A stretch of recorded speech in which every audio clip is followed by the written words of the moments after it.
Mañana se conmemoran los 40 años de la tragedia que acabó con la vida de miles de personas en Armero, una tragedia que marcó a nuestro país.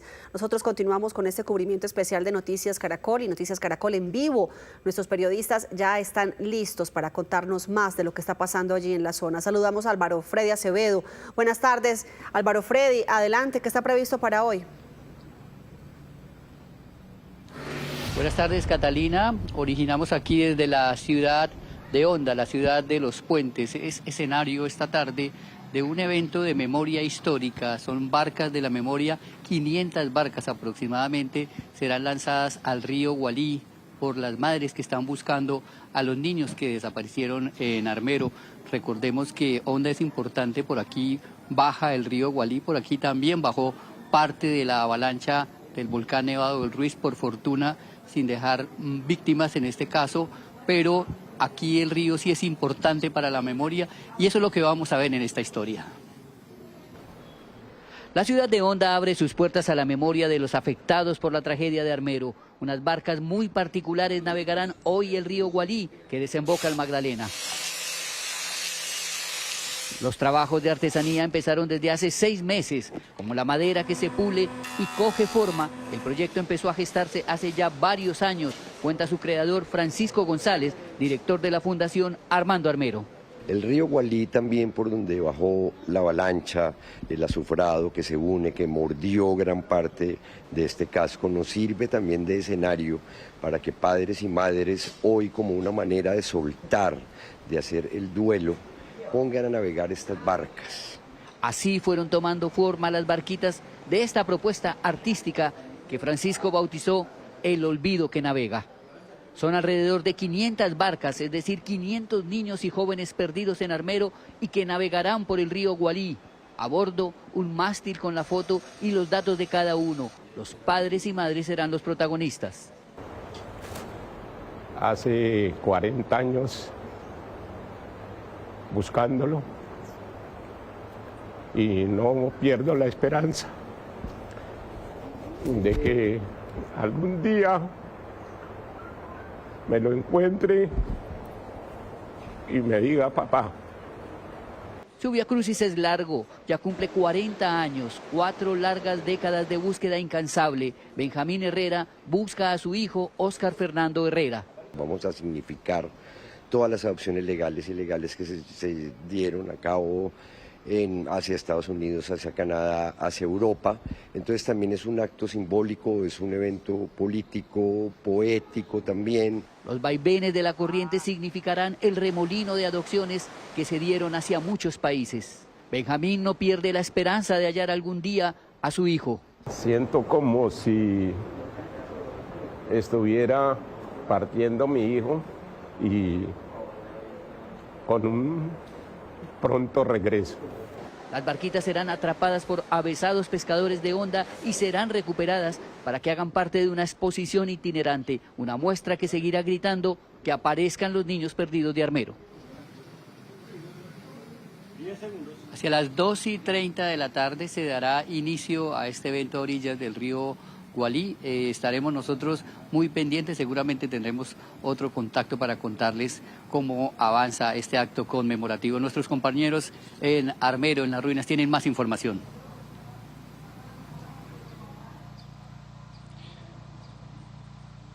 Álvaro Freddy, ¿qué tal? Muy buenas tardes, los saludamos desde acá, precisamente desde el antiguo Armero. Marjorie, muy buenas tardes. Hola, Juan. Nosotros estamos en una esquina que une varias de esas ruinas, ¿no? Hablamos de esa nota de Álvaro Freddy.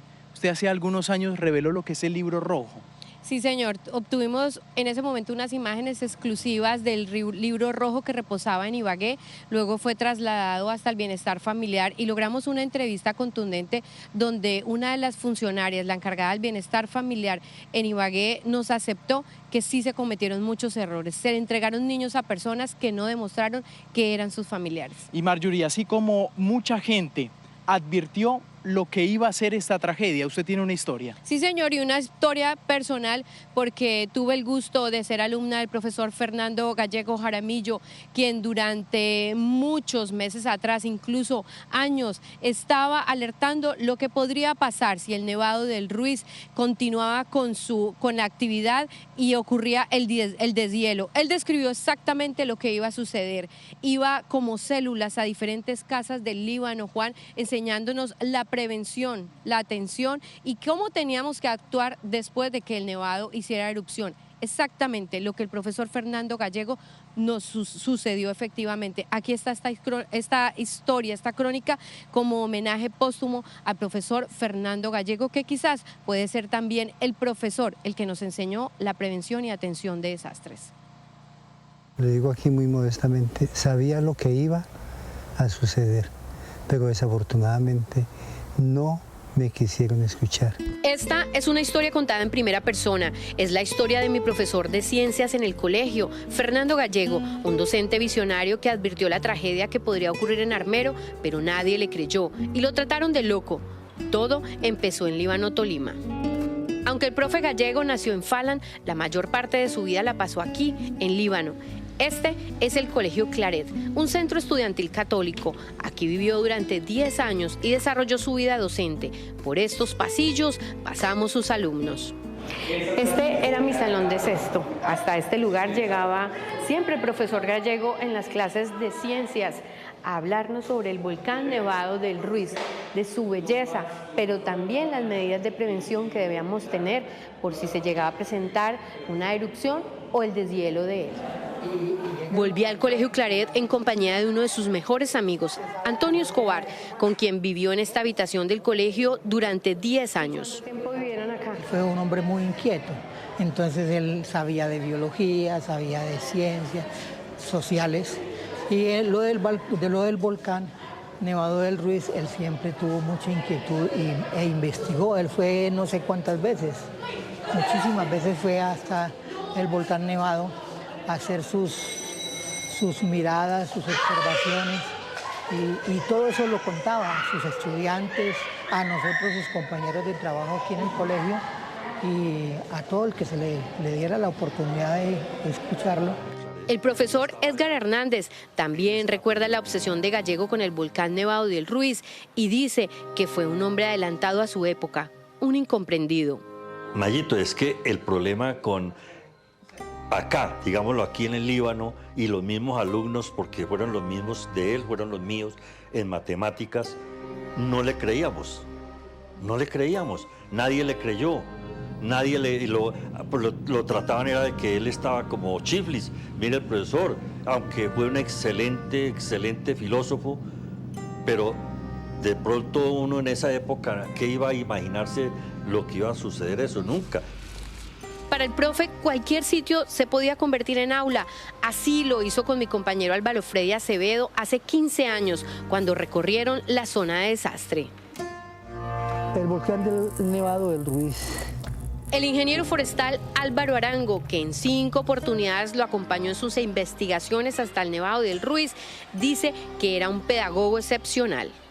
Él, por ejemplo, en este objeto, digamos en este paraguas, él tomaba este paraguas y lo abría en la forma como lo tenemos, y aquí explicaba, digamos que este es el cono, el volcán Nevado del Ruiz o el Kumanday. Es meseta, él no es cono, es una meseta. Entonces, estamos, que este sea el cráter, Arenas y el Olleta.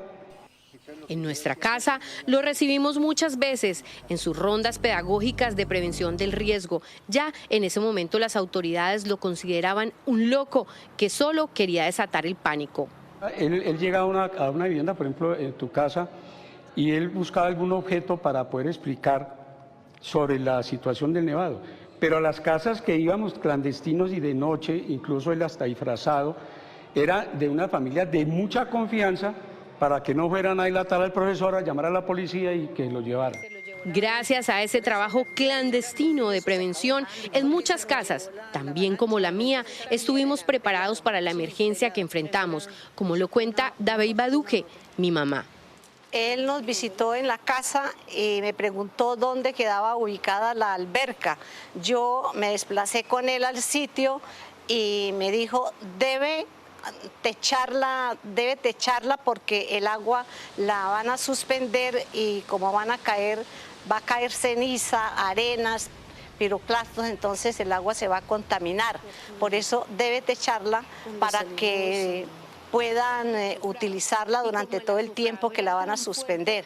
De igual manera nos enseñó a elaborar los tapabocas con vinagre.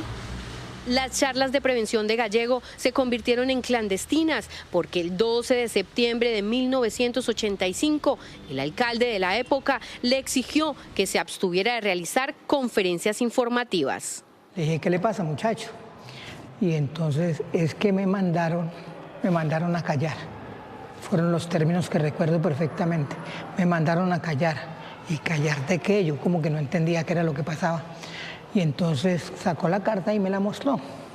Yo la leí y efectivamente venía firmado por el alcalde de la época, el doctor Alberto Toro Nieto, donde decía que se le conminaba a no seguir haciendo charlas o conversaciones o conferencias sobre la situación del Nevado del Ruiz, porque eso estaba sembrando pánico en la población. 2 meses después de haberlo mandado a callar, el volcán hizo erupción y ocurrió exactamente lo que Gallego advirtió 1000 veces.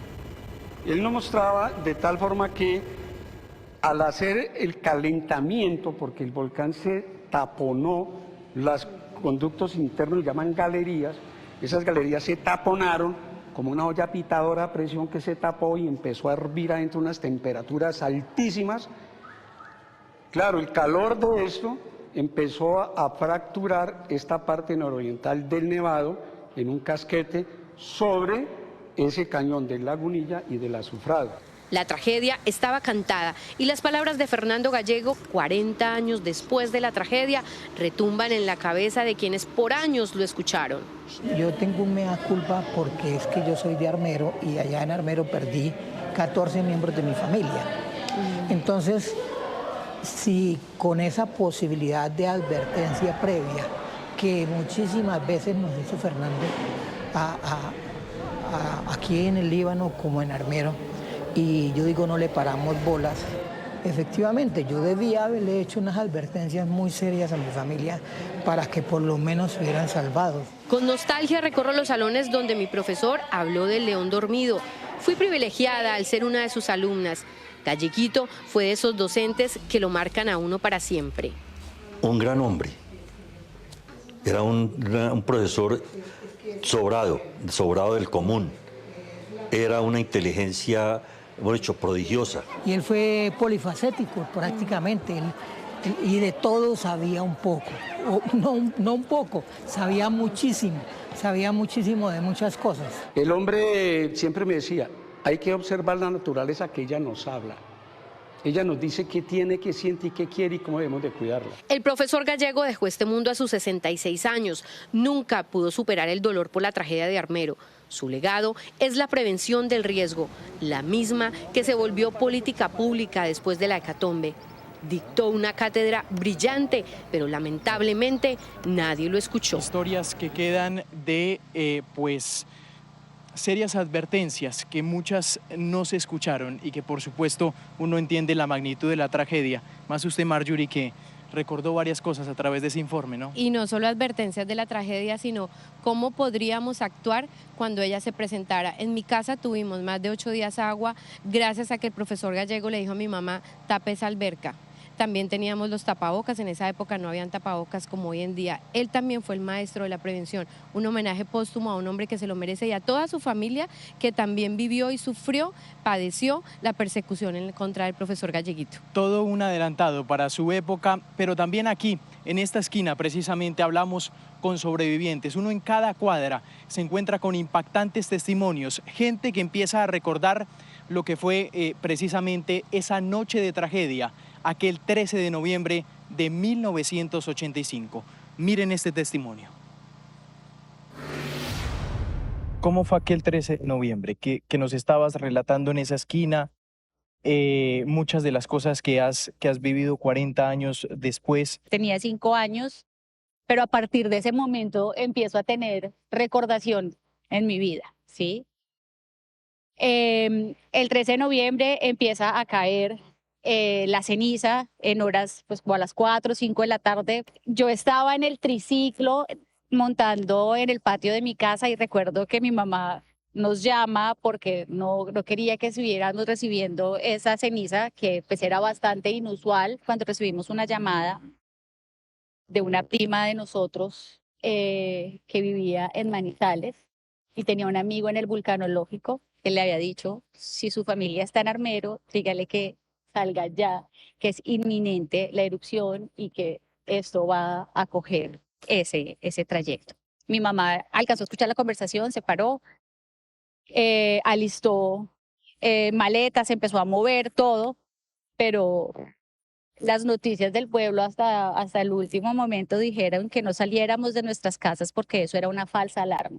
Salimos, alcanzamos a montarnos al carro, él se devolvió, cerró el garaje, apagó luces y estando en esas fue que tembló. Nosotros sentimos como si hubiera temblado la tierra, el pueblo quedó sin luz y ya ahí alcanzamos a recorrer media cuadra cuando ya pues, la avalancha nos cogió y nosotros fuimos parte de la avalancha. Mi papá murió prácticamente inmediatamente, dijo: Dios mío, perdónanos nuestros pecados, y murió encima mío. Pues ahí pasaron muchas cosas, como les contaba ahora, algunas bonitas, otras bastante incómodas, como la llegada de socorristas pidiendo plata u objetos de valor a cambio del rescate que nos pudieran ofrecer.